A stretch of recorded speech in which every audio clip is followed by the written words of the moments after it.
when several of the key creative team members behind Batman the Animated Series began to work on their follow-up show, Superman the Animated Series, they took this as an opportunity to broaden their horizons. As much as I love the heavy, tragic stories of BTAS, one criticism that I accept is that there was little room for more light-hearted stories. So when starting work on the bright and colourful world of the Man of Tomorrow, this was deemed to be the perfect opportunity to tell different kinds of stories. Sure, there were moments of darkness and tragedy, but there was also plenty of room for bright comedic episodes too, and no character exemplifies this as much as the interdimensional imp Mr. Mxyzptlk. Part Elmer Fudd, part all-powerful deity, Mr. Mxyzptlk, or Mixie as I'm going to call him from now on, is an ageless creature from the 5th dimension that can alter reality to suit his whims. So it's fortunate for us then that his only real desire is to mess with Superman. Mixie made his first appearance in the pages of 1944's Superman 30, in a backup story more than 30 pages in.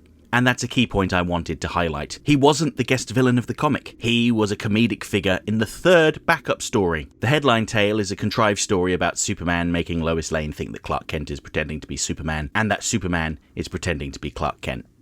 Yeah, best move on. When we're introduced to Mixie, we see him blindly walk into traffic and get hit by a bus. The paramedics check for a heartbeat, but can't hear one, so they pronounce him dead. However, when they try to move his body, they're unable to. He seems to weigh a literal ton. And that's not the only strange thing. Mixie is still alive, and he taunts the paramedics as he drives their ambulance up the side of a building. Mixie's jolly little escapade would also bring Rodin's Thinker statue to life, drain all of the water out of a swimming pool, and wrap a helpless man in bandages, before he crossed paths with Superman. Superman tries his usual method of dealing with pests, pulverizing them, to no avail. Eventually, he tries talking to Mixie and learns of his background and how to get rid of him, by tricking him into saying a magic word. His name backwards. Well, I say tricking him, Mixie says the word of his own accord. How else would Superman know what to get him to say? But in the process is returned to the 5th dimension. So, yeah, not exactly a rocket scientist, this one. He describes himself as a lowly court jester in the 5th dimension, which is likely why he's so focused on pranks. However, now that Superman has got one over on him, he has become the subject of Mixie's attention. Mixie became a recurring character in the bright and colourful Superman comics of the late 1940s and the 1950s. He was a relatively harmless comedic character that parents wouldn't mind their children reading about. He'd even team up with Lois Lane's naughty niece Susie to cause Superman all sorts of headaches. In later years, Mixie would adopt an entirely new look, an orange and purple spacesuit of sorts, complete with wild tufts of white hair, but ultimately his character remained the same. Even after Crisis on Infinite Earths, when much of DC's continuity was reset, Mixie remained mostly unchanged. This could very well be because, as a being of the 5th dimension, he wasn't impacted by the events of our 3rd dimension. As an aside, writer Paul Dini wrote a story that suggested that all versions of Mixie were in fact the same person, and that there was only one Mixie across the entire multiverse. So, the Mixie we see in the comic books is the same Mixie seen in live action and Superman the Animated Series. Friends of the channel and Watchtower Database did a lengthy video on this subject, so if you're interested in learning more about this topic, go and watch their video.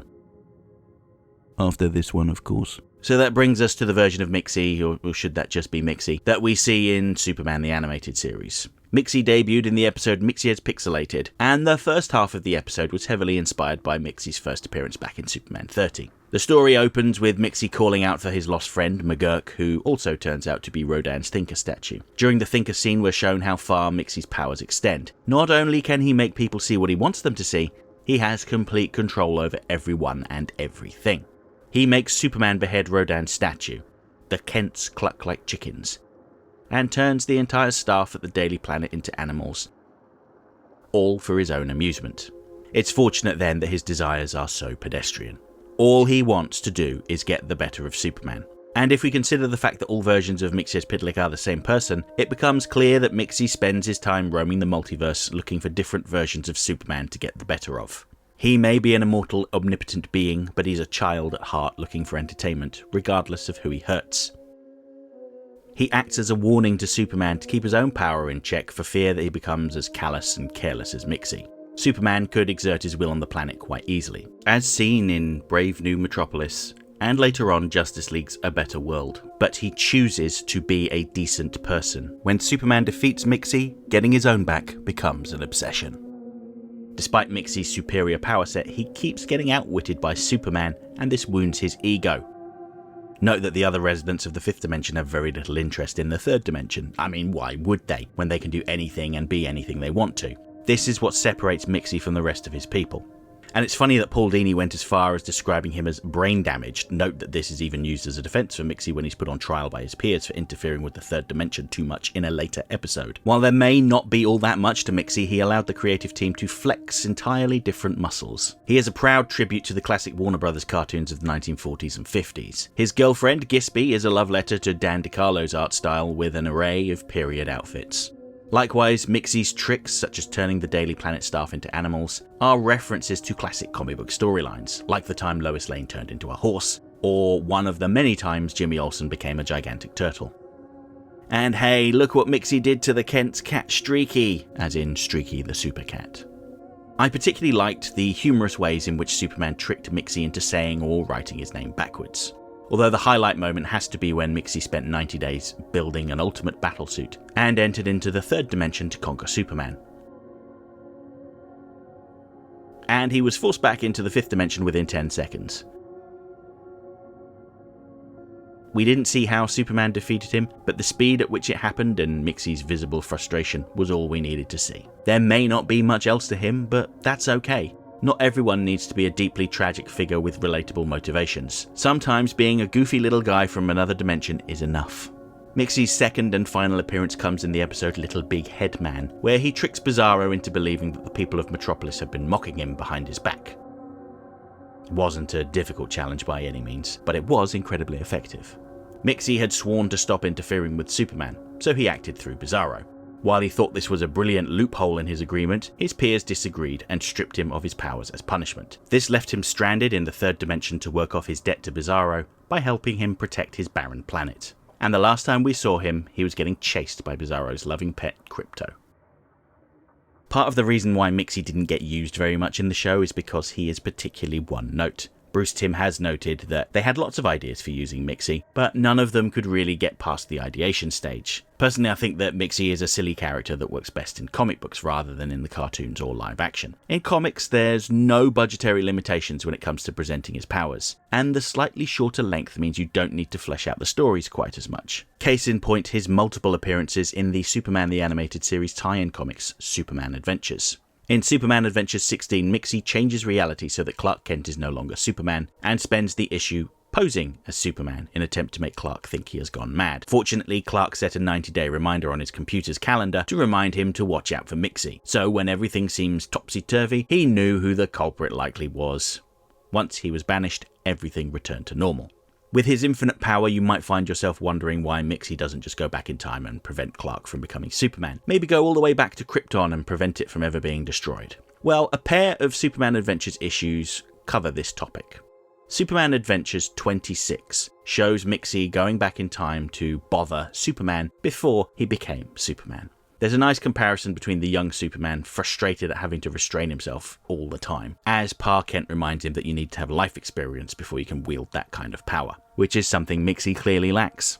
Mxy convinces young Clark that he has travelled from the future to prevent Clark from becoming a despot tyrant that has taken over the world. It's absolutely crucial to the story that Mxy appears when he did. Clark had just resisted the temptation to knock a school bully into orbit and was deeply frustrated with his own inaction. At this point, he completely believes that he could give in to his urges and become a despot. In order to prevent this nightmare future from coming to pass, Mxy suggests Clark runs away and hides on the moon to keep the world safe from his tremendous power. Let's just ignore the fact that DCAU Superman can't really breathe in space. Although the twist is that in a world without Superman, Lex Luthor was able to take control of the planet, and Superman's allies were all worse off. Lois Lane had been killed in a helicopter crash. Jimmy Olsen was left wheelchair-bound by Intergang. And the Kents were left destitute after their hearts broke when Clark ran away. Mxy decided that he had to undo everything he'd done because without Superman, the 3rd dimension was an unpleasant place and was, frankly, just boring. So Mxy returned to the past, removed Clark's memory of the event, set him back on his course to become Superman, and returned to the 5th dimension of his own accord. The second story to touch upon why Mxy doesn't really use time travel came in Superman Adventures number 40. Now, following the events of Little Big Head Man, Mxy has been forbidden from causing Superman any more trouble by the Council, so he thinks of ways that he could do nice things for Superman in order to get his punishment lifted. Mxy may have intended to do good, but in reality he plays his cruelest trick to date when he ventures to Krypton about a week before its destruction and kidnaps baby Kal-El's dog Krypto, bringing him to the present day. He abandons the dog on Clark Kent's doorstep, and Clark, being the kind-hearted person that he is, brings the dog in. He has no idea who Krypto is, nor does he know that a Kryptonian dog will develop similar abilities to a Kryptonian, and Krypto goes on a rampage across Metropolis as he struggles with his newfound powers. When Maggie Sawyer suggests bringing in Professor Hamilton to use kryptonite to euthanize Krypto, Superman instead suggests taking him to the Fortress of Solitude, and if that fails, he will exile him to the Phantom Zone. At this point, Mxy turns up, explains what has happened, and sends Krypto back to where he belongs. Krypton, mere days before it exploded. There was no alternative to this, as Mxy explains that if he removed Krypto from his rightful place in the timeline for too long, it would unravel the very time stream. Superman views this as murder, but Mxy argues that he merely returned Krypto to exactly where he was supposed to be. Superman begrudgingly accepts Krypto's fate, and Mxy enjoys his short-lived victory over Superman. However, he has not done himself any favours with the Council. As punishment, Mxy is turned into a fire hydrant in Metropolis and will have to endure being urinated on by dogs for 90 days. Mr. Mxyzptlk is absolutely a one-note character, and he suffers from a similar problem to Superman. He's so powerful that it can be difficult to come up with interesting stories for him. Having said that, I think that the shorter format of comic books is more suitable for him. There are several other high-quality stories featuring Mxy and Superman adventures, like in issue 38 where the parasite drains him of his powers and showed what could happen if a truly awful person had that much power. And I have to mention the multi-part gag in Superman Adventures 41, which consisted of several one-page stories. Mxy makes multiple appearances across the issue, including one in which Batman intimidates him into leaving our dimension of his own accord. Mr. Mxyzptlk may not be Superman's greatest foe, not by a long shot, but his stories demonstrate how diverse the episodes of Superman the Animated Series were.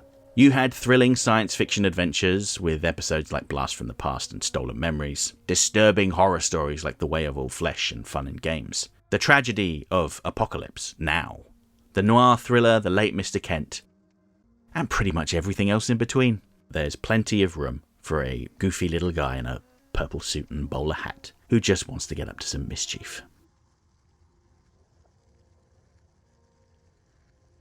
Okay, that's it for this week's essay. If you liked the video, don't forget to like, share, subscribe, leave a comment, tell all your friends about me.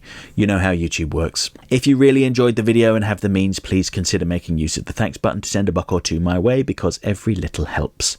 I offer channel memberships for $1.99 a month. This will get you early access to my weekly video essay, priority responses to your comments, members-only videos, custom emojis, and an icon on your profile indicating that you're one of my people. And special thanks to my current channel members, who are all listed on the screen right now. Next time I'm going to look at another comedic one-note villain, but this one resides in the future of Batman Beyond. By popular demand, we're going to talk about the furious anarchist, Mad Stan. Hope to see you then.